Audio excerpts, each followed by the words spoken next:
कि हाँ, महाराष्ट्र फतेह करना है। अगर कल प्रधानमंत्री जी लाल किले की प्राचीर से नहीं बोल, सभी वृद्धजनों को मेरा नमस्कार। स्वतंत्रता दिवस की पूर्व संध्या पर मनोज स्वराज जी का ये मुख्य संदेश है, ये प्रमुख संदेश है, ये बहुत महत्वपूर्ण संदेश है। और ये संदेश इसलिए है कि मैं आपसे बात करता हूँ और लगातार बात करने के साथ साथ मैं पेंशनर की लड़ाई लगातार लड़ रहा हूँ। इस लड़ाई में बहुत सारे उतार चढ़ाव आए। सबसे पहले आपसे एक रिश्ता कायम हुआ। कुछ लोगों ने कहा ये खून का रिश्ता नहीं है, ये प्रेम का रिश्ता है। तो ये हाँ, एक प्रेम का रिश्ता तो है ही, एक लगाव तो है ही, एक आपके और मेरे बीच में एक अनकहा बॉन्ड है, एक ऐसा बॉन्ड है जिससे हम और आप जुड़े हुए हैं। क्योंकि आपकी जो तकलीफ है, आपकी जो परेशानी है, आपकी जो हक अधिकार है, वो मुझे अपील करता है कि मैं आपकी बात उठाऊं। और आपने मुझे बहुत मान सम्मान दिया है, मुझे बहुत ऊंचे मुकाम पे पहुंचाया है, मुझे सर आंखों पर बिठाया है और मेरी बात मानी और मुझे सहयोग किया है। और जाने अनजाने में आपने मुझे वो पद दे दिया, जब कहते हैं ना लीडरशिप विदाउट टाइटल, कि आपने मुझे वो स्थान दिया है जो किसी के दिल में पाने के लिए लोग तरसते हैं, और मैंने वो स्थान आपके दिलों में बनाया है। अपनी एक पहचान बनाई है, अपनी एक जगह बनाई है। बहुत सारे लोग बोलते हैं, गलत भी बोलते हैं, लेकिन बहुत कम लोग हैं इससे।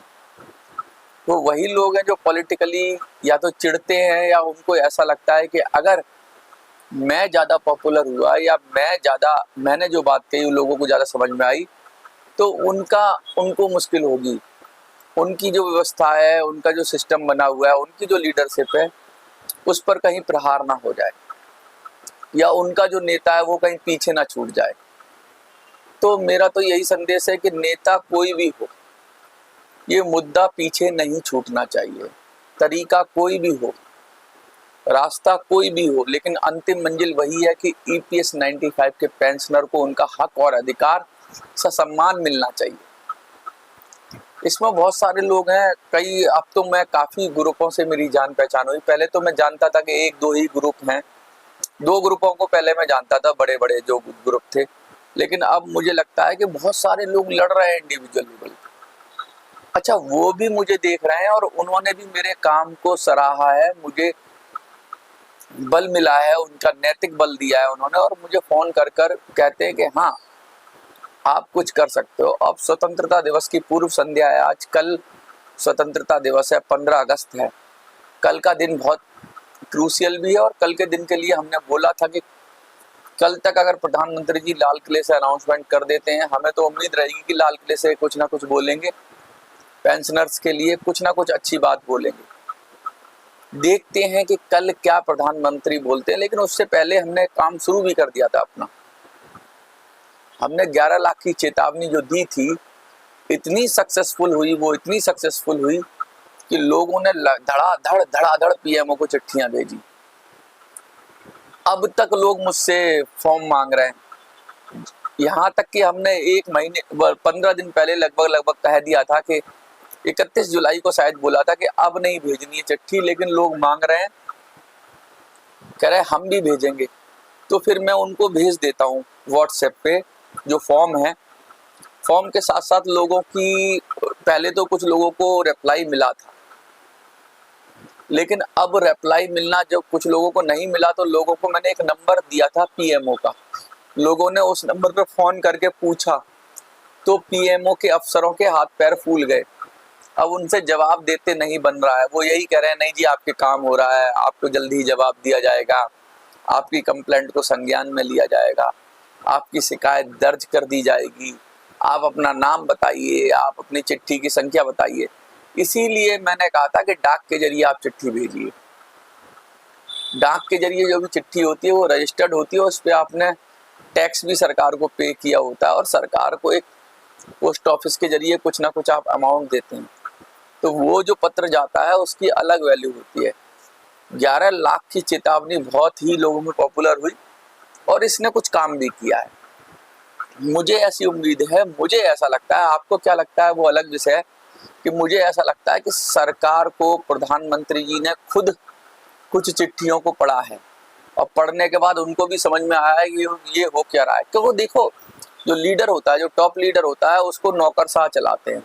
ये ईपीएफओ के नौकरशाह ये चलाते हैं। वो प्रधानमंत्री है, उनको क्या ही पता होगा। पता भी होगा तो बहुत कम, जितना अफसर बताएंगे उतना पता होगा। अफसर ने कह दिया जी 1000 रुपया दे दिया, तो उनको तो लगता होगा 1000 रुपया दे दिया, क्योंकि रिप्लाई तो अफसर ही बनाते हैं।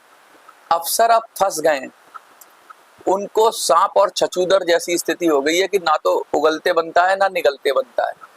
तो अफसर परेशान है कि अब जवाब दे तो दे क्या, तो गोलमोल जवाब दे रहे हैं। कुछ लोगों को रीडायरेक्ट कर रहे हैं, ईपीएफओ में भेज रहे हैं कुछ की चिट्ठियां, कुछ की क्लोज कर रहे हैं। मतलब अंतोतगत्वा यही है कि वो फंस चुके हैं बुरी तरीके से, क्योंकि इस बात पे उनका सीधा सीधा झूठ पकड़ा गया है कि 10 साल से झूठ चल रहा था कि हमने 1000 मिनिमम पेंशन कर दी, वो उसका पर्दाफाश हो गया है। अब रहा कि भाई अब हम आगे क्या करें, क्योंकि 1 या 2-3 तारीख को मैंने इसी महीने की मैंने ये कहा था कि 15 तारीख तक हम लोग देखेंगे, और 15 तारीख तक अगर सरकार कुछ करती है तो ठीक है, वरना हम अपना रास्ता तय करेंगे। और वो रास्ता होगा 51 लाख का तमाचा। 51 लाख का तमाचा की बात जब हम कर रहे थे तो हम ये कह रहे थे कम से कम 1 करोड़ लोगों को हमें जोड़ना है। फिर हमने एक मैसेज दिया पूरे देश के अंदर कि भाई आप कहाँ से हो वो लिखो, व्हाट्सएप पे लिखो। तो लोगों ने लिखा, अलग अलग प्रांतों से लोगों ने लिखा, लेकिन सबसे ज्यादा लोगों ने महाराष्ट्र लिखा कि वो महाराष्ट्र से देखते हैं मुझे। तो फिर हम लोगों ने एक तय किया कि क्यों ना महाराष्ट्र में अब अपना हाथ आजमाया जाए, और महाराष्ट्र चुनाव में, जैसे दिल्ली चुनाव में हम उतनी सख्ती से नहीं कर पाए थे, लेकिन फिर भी हमने बहुत अच्छा किया दिल्ली चुनाव के अंदर। तो हमने सोचा क्यों ना महाराष्ट्र चुनाव में भी हमें जाना चाहिए। तो मैंने एक वीडियो बनाई थी। उस वीडियो के माध्यम से मैंने पूछा था कि जो लोग भी इंटरेस्टेड हैं चुनाव लड़ने के लिए, पेंशनर हो, खासकर पेंशनर या पेंशनर मुद्दे से जुड़े हुए जो लोग हैं या उनके लीडर्स हैं, हमें संपर्क करें, हम उनको सपोर्ट करेंगे, समर्थन करेंगे, और हम उनका प्रचार करेंगे। तो ये मोटी बात हुई थी। कई लोगों ने मुझे अपना नेम, एड्रेस वगैरह भेजा है व्हाट्सएप पे, लेकिन अभी भी वो क्लियर नहीं हो पाए हैं कि, मतलब मुझे क्लियर नहीं हो पाया है कि वो चुनाव लड़ने के लिए ही तैयार है कि नहीं है, चुनाव लड़ने के लिए क्या तरीका होता है। अब ये चुनाव लड़ना ही क्यों है? देखो, मैंने पहले भी कहा था कि याचना नहीं अब रण होगा, संग्राम महाभीषण होगा। बहुत सारे लोग अब आपके मुद्दे को उठाने लगे हैं, जो एमपी हैं, कोई पॉलिटिकल छोटी मोटी पार्टियां हैं। मुझे पार्टियां फोन कर रही हैं, पॉलिटिकल पार्टियां, कई पार्टियों ने मुझे फोन किया, छोटी पार्टियों ने, कि भाई मनोज जी आप हमारे साथ हो जाइए और हम कैंडिडेट खड़े करते हैं, और आप ना हमारी पार्टी के जरिए अपने कैंडिडेट को लड़ाइए। तो मैं उन सबसे कहना चाहता हूँ, भैया हम सब पार्टियों से तंग आ चुके हैं। कोई मनोज के कंधे पर रख के बंदूक चलाए या पेंशनर के कंधे पर रख के बंदूक चलाए, ये मुझे कतई मंजूर नहीं है। अब हम किसी पार्टी के पीछे, हमारी अपनी पार्टी तो है नहीं कोई पेंशनर की, अगर हमारी अपनी पार्टी होती तो बात अलग थी। हमारे लिए सब पार्टियां बराबर, और जो पार्टी का व्यक्ति होता है वो जनता का नहीं होता है, ऐसा मेरा मानना है। क्योंकि वो जिससे टिकट लाता है उसी की बात करता है। वो मोदी जी को अगर हेमा मालिनी जी को अगर मोदी जी से टिकट मिलती है तो हेमा मालिनी जी पेंशनर की बात बाद में सुनेंगी, पहले मोदी जी की बात सुनेंगी, और जो मोदी जी कहेंगे वही होगा। तो कहने का मतलब ये है, ये जनता के प्रति उत्तरदायी नहीं होते। जितने एमपी अभी आ रहे हैं, मंचों पे आ रहे हैं, कह रहे हैं कि हम पेंशनर की बात उठाएंगे, वो सिर्फ जनता का वोट लेने के लिए उनकी बात कर रहे हैं। बाकी वो ऑर्डर तो मानेंगे अपने आका का ही, जो उनको टिकट देता है। तो ऐसे एमपी से मुझे और आपको कोई उम्मीद होनी नहीं चाहिए। अगर कोई एमपी, कहते हैं ना, किसी एमपी की बात का कोई भरोसा नहीं है, जब प्रधानमंत्री की बात का भरोसा नहीं है। प्रधानमंत्री जो सबसे बड़ा ओहदा है इस देश का, सबसे कहते हैं कि प्रधानमंत्री जी की गारंटी, मोदी की गारंटी होती थी ना, मोदी की गारंटी है, गारंटी होने की गारंटी। तो मोदी ने 2 बार गारंटी दी कि भाई ईपीएस पेंशनर्स का काम करेंगे, लेकिन नहीं किया ना। तो जब मोदी की गारंटी नहीं चल रही, तो ये जो टटपुजी है या छोटे मोटे एमपी आ जाते हैं, ये कह रहे हैं कि हम कर देंगे, हमें जिता दो, तो भैया इनसे ना हो पाएगा तो होगा किससे? देखो, दूसरों पे के कंधों पे बंदूक चलाना छोड़ना पड़ेगा हमें। मैं बार बार पेंशनर से यही कहता हूँ कि अब हमें अपने अंदर से ही लोग निकालने होंगे जो हमारी बात करें। अगर हम पॉलिटिकली अपनी शक्ति को दिखाने में कामयाब हो गए, जैसा पिछली बार कोशिश करी थी तो आधी कामयाबी हाथ लगी थी, पूरी कामयाबी नहीं लगी। मैं बता दूं आपको कि मैं अकेला चुनाव में था और कोई मेरे पास ना धन बल था ना बाहुबल था, सिर्फ पेंशनर का आशीर्वाद था। और 21 लोगों में 5वां नंबर था मेरा लोकसभा के चुनाव में। उस समय ना इतनी ज्यादा पहचान थी, ना इतना ज्यादा इस मुद्दे से लोग मुझे जानते थे। लेकिन आज मुझे ऐसा लगता है कि अगर महाराष्ट्र में गए, हम चुनाव के अंदर गए और हमने अपने पूरे कैंडिडेट खड़े किए ज्यादा से ज्यादा, तो हमें कुछ सीटें मिलेंगी और फिर घोड़े की लगाम हमारे हाथ में होगी, पेंशनर के हाथ में होगी। फिर जैसे चाहे, जिस दिशा में चाहे उस दिशा में हम उस घोड़े को मोड़ सकते हैं। कल स्वतंत्रता दिवस है। सबसे पहले तो मैं सभी को हाथ जोड़कर निवेदन करना चाहता हूं कि कल का इंतजार और करिए, देखिए कि प्रधानमंत्री जी क्या करते हैं। बहुत सारे लोग मुझे फोन भी कर रहे हैं कि मनोज जी 15 तारीख को आपने कहा था, 15 तारीख तक कहा था। भाई मैंने 15 तारीख तक कहा था, लेकिन मैंने ये भी कहा था तो मुझे उम्मीद नहीं है कि 15 तारीख तक भी मोदी जी कुछ करेंगे। इसीलिए हमने 51 लाख का तमाचा शुरू कर दिया था और हमने वो 15 दिन वेस्ट नहीं किए इंतजार में कि मोदी जी कल करेंगे या 15 तारीख को कुछ करेंगे। हमने अपने अगले कदम की तैयारी कर दी, क्योंकि हम तारीख देकर रोकने वाले नहीं है। हमें पता, इनकी बात का भरोसा नहीं है, नेताओं की बात का, कि ये देंगे या नहीं देंगे। इसलिए हमें लड़कर राजनीति में वो सिंहासन खाली करो कि जनता आती है ना कॉन्सेप्ट, वो अपनानी पड़ेगी और हमें पेंशनर को बिठाना पड़ेगा।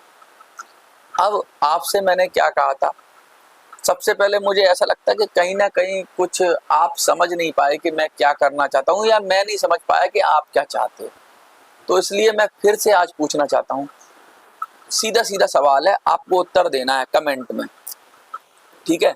क्या हमें महाराष्ट्र फतेह करना चाहिए, हाँ या ना, यस और नो?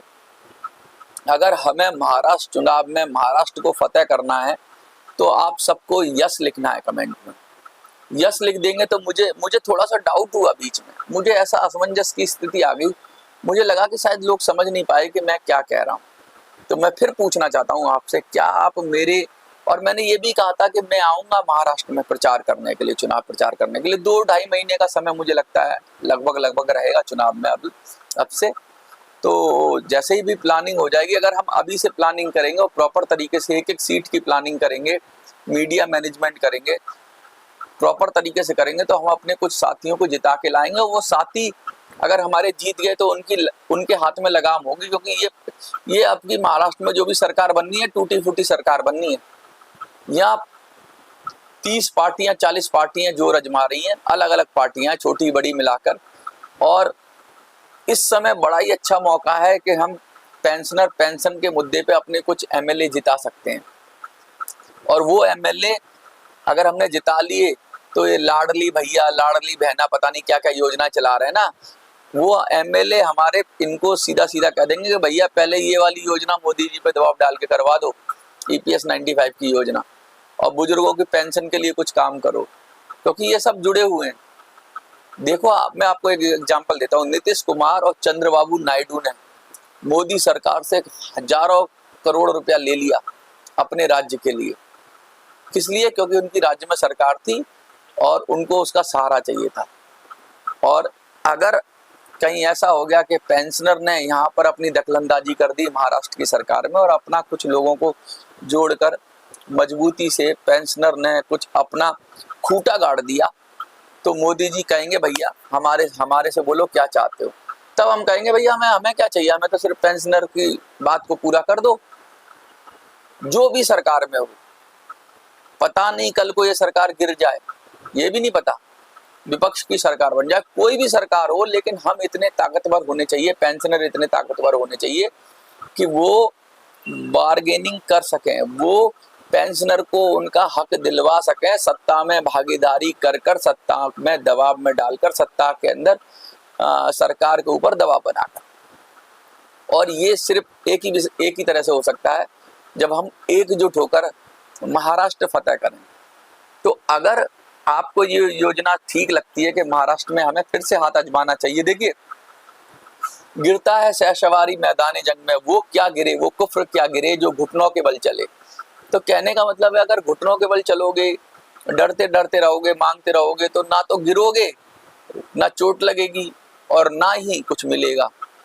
तो अगर आपको योद्धा बनना है, वीर बनना है, तो बड़े बड़े फैसले लेने पड़ेंगे और सामने आकर टक्कर लेनी पड़ेगी, क्योंकि ये लोग तो वही भाषा जानते हैं, युद्ध की भाषा। ये प्रेम की भाषा नहीं जानते, याचना की भाषा नहीं जानते, ये प्रार्थना की भाषा नहीं जानते, ये सिर्फ युद्ध की भाषा जानते हैं। और लोकतंत्र में युद्ध का एक ही तरीका है, चुनाव। और चुनाव के अंदर इनको जो प्रेशर पड़ता है उससे इनकी समझ में आता है कि यार ये खेल बिगाड़ देंगे, ये पेंशनर खेल बिगाड़ देंगे।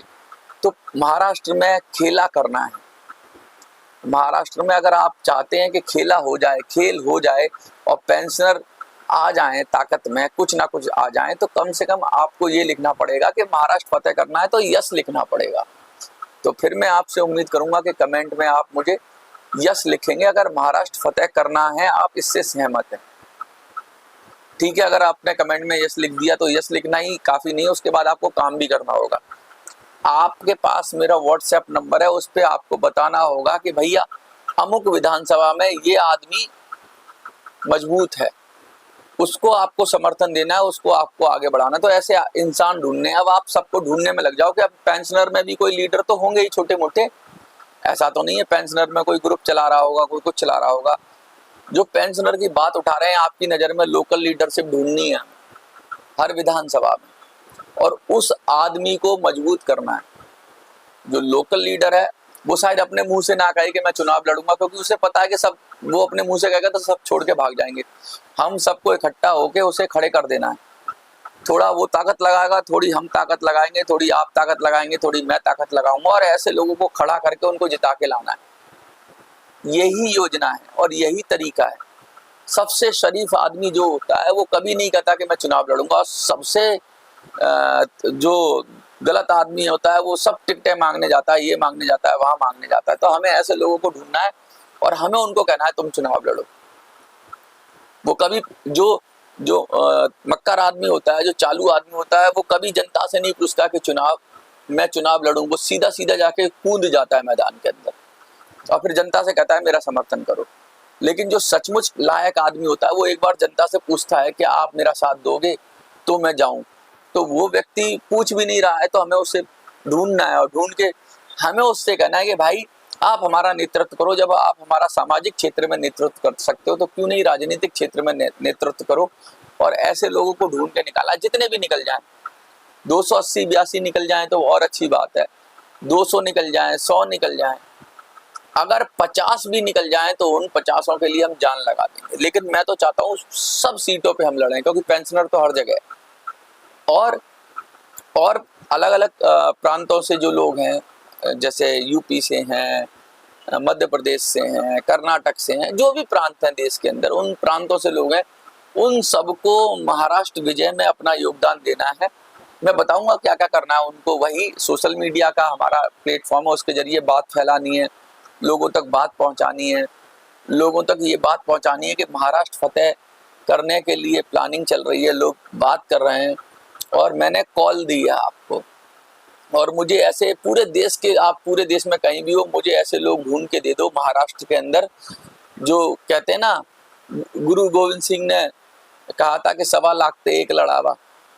तो हम तो ऐसा कह रहे हैं कि भाई हमें भी ऐसे लोग चाहिए, ऐसे बहादुर लोग चाहिए। उन्होंने 5 प्यारे लिए थे, 5 लोग उन्होंने उठाए थे, हमें ज़्यादा चाहिए। हमें भी ऐसे लोग चाहिए जो नेतृत्व कर सकें, जिनके अंदर लड़ने का जज्बा हो। आपको वो ढूंढना है और आपको वो ढूंढ के मेरा और उनका संपर्क करा देना है, क्योंकि आपके पास मेरा नंबर है।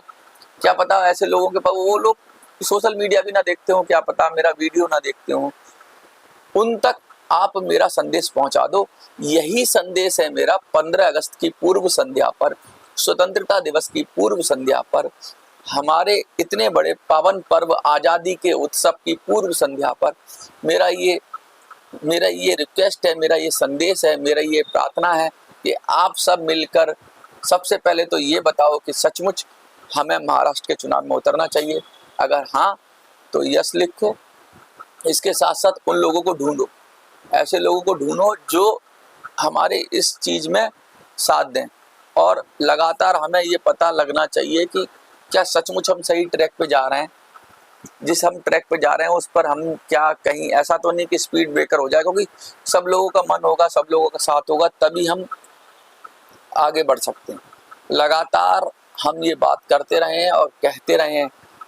अब आपके हाथ में 15 अगस्त का ये संदेश मेरा उस हर व्यक्ति तक पहुंचा दो जो लड़ने की कुव्वत रखता है या लड़ना चाहता है या नेतृत्व देना चाहता है। और कल हम देखेंगे प्रधानमंत्री मोदी जी लाल किले की प्राचीर से क्या कह रहे हैं। क्या वो 51 लाख की चेतावनी को मान रहे हैं? अगर वो 51 लाख की चेतावनी को मान रहे हैं तो ठीक है। अगर वो 51 लाख की चेतावनी का उन पर कोई असर नहीं हो रही है तो अब याचना नहीं, रण होगा। 15 तारीख को हम बिगुल फूंक देंगे और 15 तारीख के बाद हम विधिवत तरीके से लोगों से बात करेंगे, मीटिंग करेंगे। और महाराष्ट्र चुनाव में आपका पहले तो ये आ जाना चाहिए यस। अगर आपका यस आ जाएगा तो महाराष्ट्र चुनाव के लिए प्लानिंग करेंगे। और आप लोग के पास जो जो आइडिया हो प्रचार के लिए वो मेरे व्हाट्सएप नंबर पे, जो मेरा व्हाट्सएप नंबर आप लोगों के पास है, उस पर मुझे भेज दो कि हमें क्या क्या करना चाहिए, पेंशन के साथ क्या मुद्दे जोड़ने चाहिए, कैसे क्या करें कि पेंशनर को उनका हक मिल जाए। और 1-2 महीने के अंदर ही देखो, लोग तो 10-10 साल से लड़ रहे हैं, आपके लिए लड़ रहे हैं, लेकिन मुझे तो 3-4 महीने ही हुए, लेकिन 3-4 महीने में भी हमने काफ़ी मोमेंटम उठा दिया है, काफ़ी कुछ लोग इसमें जुड़े हैं। लेकिन हमको वो ऐसा नहीं कि तारीख ले लें फिर एक और तारीख ले लें, हमको इसको और तेज करना है मोमेंटम को। मुझे लगता है कि इसको जैसे जैसे बढ़ाते चले जाएंगे ना, जैसे जैसे जन आंदोलन ये बनता चला जाएगा। और जन आंदोलन तब बनता है जब सिर्फ पेंशनर ना जुड़े, इसके अंदर पूरे देश की जनता जुड़ जाए, पूरे देश की जनता बुजुर्गों की आवाज उठाने लगे। ऐसा काम हमने दिल्ली में किया था, हम आम लोगों के बीच में जा रहे थे और उनसे आपके लिए समर्थन जुटा रहे थे। अब महाराष्ट्र चुनाव में इतना तो हमें पता है कि पेंशनर तो हमें जानते ही हैं, पेंशनर के साथ हम कंट्रीब्यूटर के पास जाएंगे जो पेंशन फंड में कंट्रीब्यूट कर रहा है, उसके परिवार के पास जाएंगे और आम जनता के बीच जाकर लोगों से पूछेंगे पेंशनर के साथ 800-900 रुपया ऐसे ऐसे पेंशन मिल रही है, क्या सरकार उनके साथ न्याय कर रही है, क्या आप उन बुजुर्गों को सम्मान देंगे, क्या उन बुजुर्गों के नाम पे वोट करेंगे। इस तरह से हमें पूछना है। यानी अब आम जनता के अंदर उतर कर पेंशन की आवाज उठानी है। पेंशनर को पेंशन मिले और आम जनता का सपोर्ट मिले तो पेंशनर नेता भी बनेंगे, पेंशनर एमएलए भी बनेंगे, पेंशनर महाराष्ट्र फतेह भी करेंगे। और पेंशनर को मैं सबको हाथ जोड़कर सबसे पहले तो स्वतंत्रता दिवस की हार्दिक शुभकामनाएं देना चाहता हूं। और इसके साथ मैं आपसे ये भी उम्मीद करता हूं कि इस वीडियो को आप शेयर कर दोगे, ज़्यादा से ज़्यादा लोगों तक पहुंचा दोगे और सब लोगों को ये बता दोगे कि हाँ, महाराष्ट्र फतेह करना है। अगर कल प्रधानमंत्री जी लाल किले की प्राचीर से नहीं बोलते हैं, नहीं कहते हैं, नहीं पेंशनर को संदेश देते हैं तो अब याचना नहीं और रण होगा, संग्राम महाभीषण होगा और अपना हक लेके रहेंगे, क्योंकि हमने कह दिया है अब की बार पेंशनर की सरकार। जय हिंद, जय भारत।